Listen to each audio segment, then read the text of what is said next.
Welcome. If you're looking to break through your limited beliefs, birth your purpose, and live a life beyond your wildest dreams, this podcast is for you. Hi, I'm Dr. Erin. I'm a doctor of divinity, founder of Society, TV host, global transformational speaker, and author of the international best-selling book, Awakening.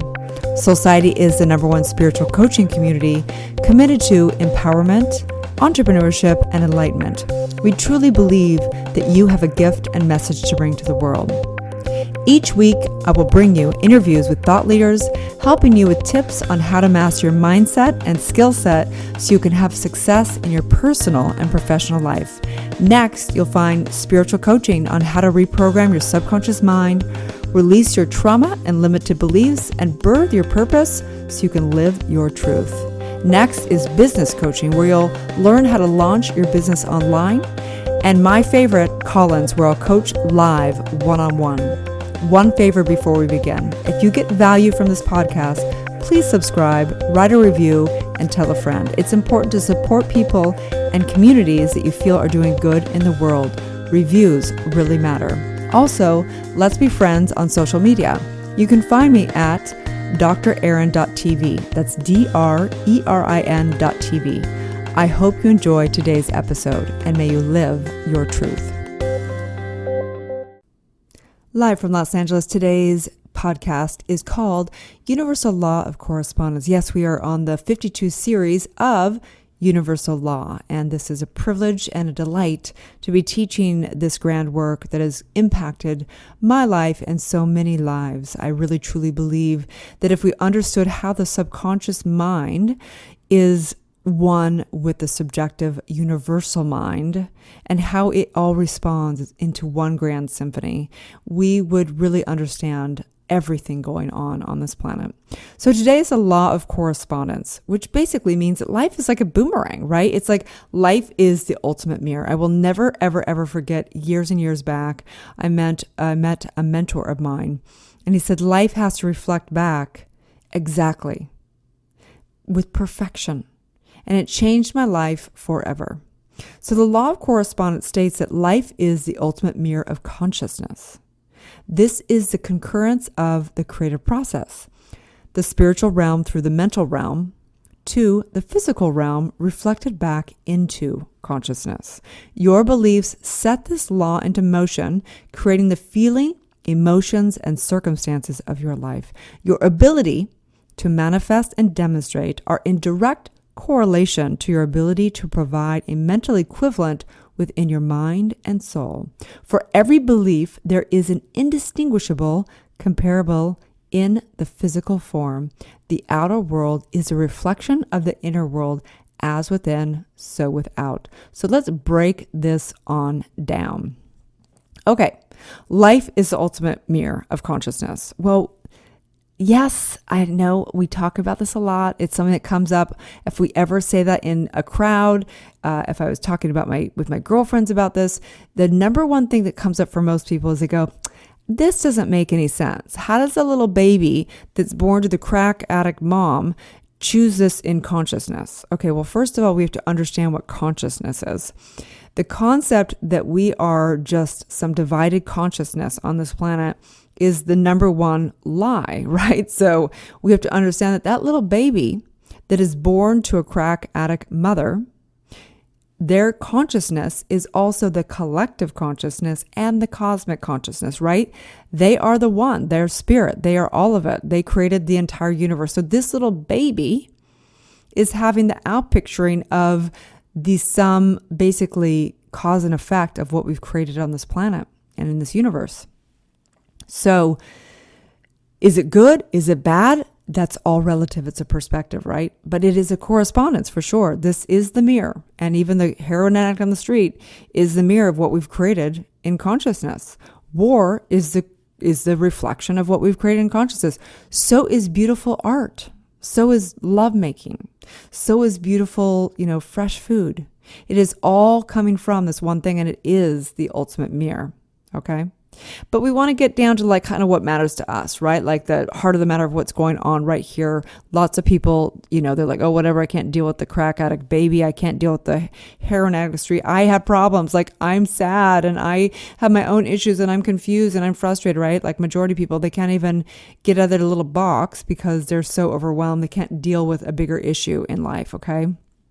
So we want to know that life is this ultimate mirror, that is this playground to see exactly where we are, whether we are developing our business, whether we are in a relationship with a lover, whether we are with our friends, whether we are dealing with our taxes, doesn't matter. It's all a reflection of how we relate to it, right? It's the correspondence at a core level, okay? So you can take this like in layers, right? So at some level, at a real surfacey level of this law, you can take a look at how your beliefs are playing into how you're perceiving the circumstances of your life. Like, duh, obviously you can look at it and see how it's a blessing, or you can look and see how it's a curse, and it's literally a reflection of what's going on in consciousness. That's a very, very, that's 101 of the law of correspondence, okay? Dig a little bit deeper, and you start getting down into how it really is responding even further, right? How is your health really related to what's going on in consciousness? How are there deeper issues in our cultural things or economical issues or political issues? These are more of deeper essences of universal law and how life is a reflection. We have the coronavirus right now, right? So how is this a reflection of what we've created? We don't know where it came from. Did it come from us kind of messing with whatever's going on? I don't know how the scientists do what they do, what could have happened to create the coronavirus, but that's one consideration, that we kind of pushed the boundaries of what we're supposed to push in science and created a new virus. I don't know. I'm not a scientist to know that stuff, but that is a deeper and deeper aspect. So the point of this is that the law of correspondence is that all of life is corresponding. It has to be created. It is the effect of what we've created from a conscious perspective. So all of life, if you want to know what have you created, what's your karmic debt, just open your eyes.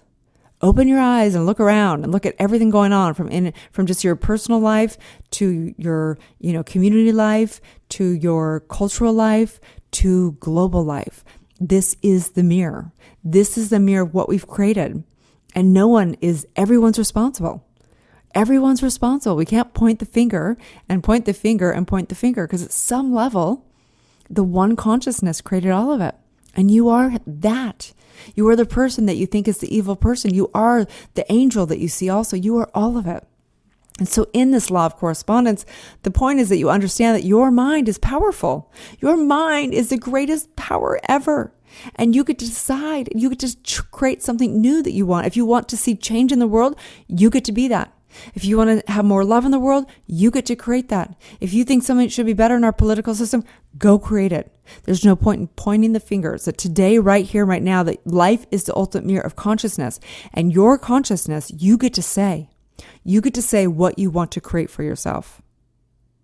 And in this, I recognize that every belief is what is shaping the world. And what is belief? It is what you are being and what you're living.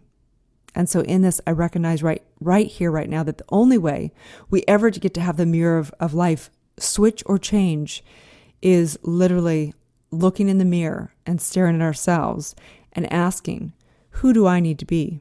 Who do I need to become to be the person that is the change I want to see in the world? Who is that person that I need to become to experience love and deep, profound relationships? Who is that in the mirror? Who does she need to become to be someone that claims her birthright of prosperity and helps other people claim their birthright of prosperity and know the truth of who they are? Who do I need to become? What principles do I need to embody to have that mirror of life reflect back the greatest life ever lived? One that's fully lived, one that's fully loved, one that's fully expressed in perfection. And so on that note, I know universal law of correspondence is teaching us every day in every way that life is the ultimate mirror. So clean it up, shine it up, and be whoever you want to be. This is not a dress rehearsal. Have a beautiful day, and may you live your truth. Thank you for tuning in to Soulciety and Dr. Aaron podcast. If you've had a calling to be a spiritual leader or coach, you can go to soulciety.com and check out our free training. If you've received value here, I would love it if you take a moment and give a 5-star review. In exchange, I have a ton of free gifts for you. Grab your free awakening book, 40 guided meditations, and digital manifesting masterclass.